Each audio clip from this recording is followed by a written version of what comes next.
Връщаме се у нас. Шестото издание на фестивала "Криле за всички" край Плевен събра десетки любители на авиацията. Там бе представен и първия в България двуместен автожир.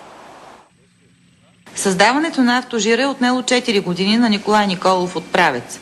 Машината е хибрид между вертолет и самолет и има широко приложение. Като започнем от развлекателни полети, чисто за удоволствие, от полети за наблюдение, за фото, за снимане на различни обекти, за въздушна реклама, за агрохимическа работа. Днес автожирът не успя да полети, тъй като няма подготвен пилот.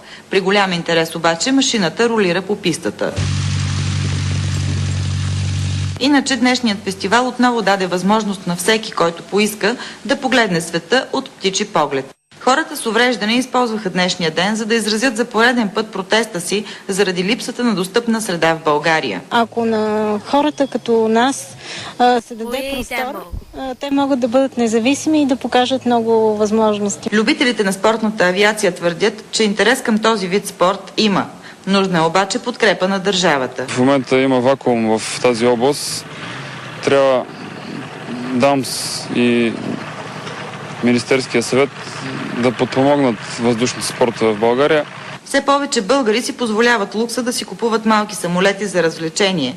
Цената на удоволствието е от 30 до 70 хиляди евро. За BTV новините от Плевен, Поля Томова.